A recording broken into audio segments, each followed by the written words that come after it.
Beetlejuice, Beetlejuice, Beetlejuice. In today's video, we're finally gonna give Beetlejuice his weapon. And I gotta warn you, I went all out. The weapon is ridiculous. I don't even know if it's gonna work because it's unlike anything I've ever done.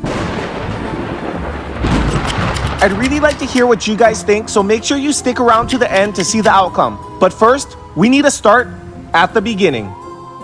First, we made Evil Ban Ban. Next came the Headless Horseman. Then we summoned Bill Cipher. After that, we built Michael Myers, followed by Ghostface. Warrior number 6 is near completion and the video will be coming soon. Today, I'm gonna show you who we'll be making for Warrior number 7. The parts for the build are in this box and I can't wait to open it.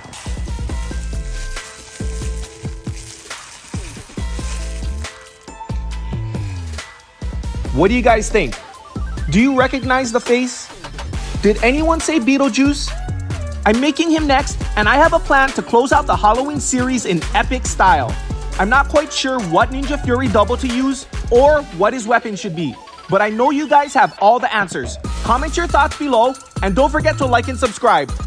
Making a custom Beetlejuice Akedo Warrior Part 2. It's showtime. In the last episode, we revealed this awesome Beetlejuice head we found on eBay. And now, I want to paint it just to see if it really is Beetlejuice, because I've been getting a bunch of funny comments saying it's Albert Einstein.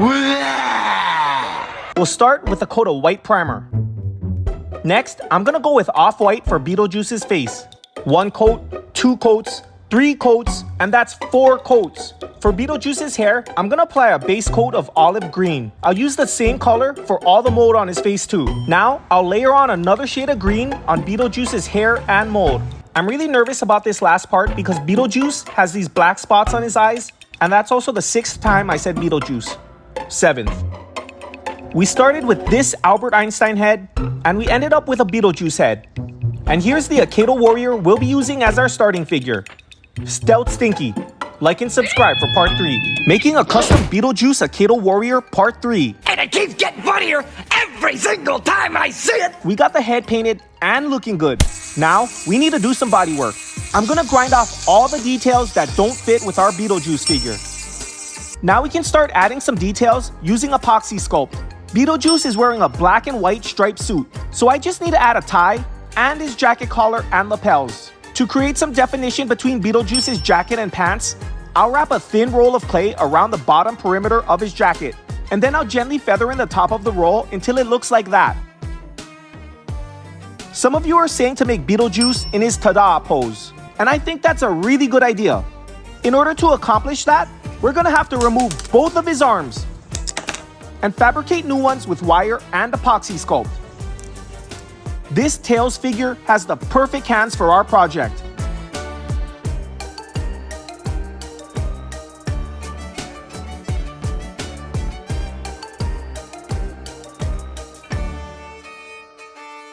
Yeah, they're Beetlejuice's hands now. Okay, let's get this guy painted.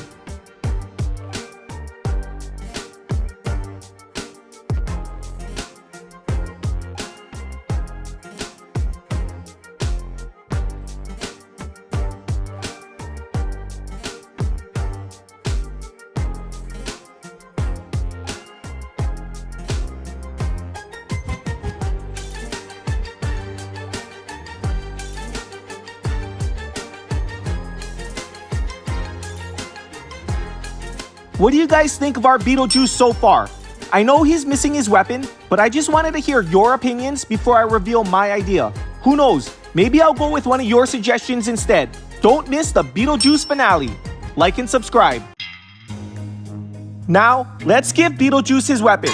My plan, and a lot of you have the same idea, is to make a sandworm popping out of the base plate, wrapping around the back of Beetlejuice, and peeking out over his shoulder. I'll use these nail gun nails to connect the sandworm to the base plate, and they'll also serve as an armature for the sandworm's body to give it structure.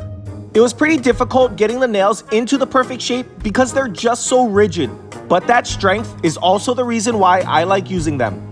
After doing a quick test to make sure everything was lined up right, I started wrapping the armature in tinfoil to reduce the amount of clay I'd need to use because clay is really heavy. And the heavier your warrior, the harder they're gonna be to swing, and the easier they're gonna be to knock off. both bad things.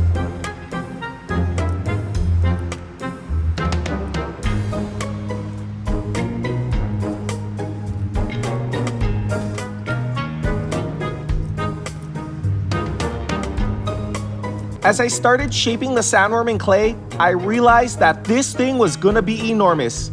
But I was way past the point of no return. And you know what? The sandworm is enormous. Now, is this gonna make Beetlejuice too OP? I don't know. Is it gonna make him too heavy to swing? It just might. Is he gonna be super easy to knock off the controller? Maybe. What do you guys think?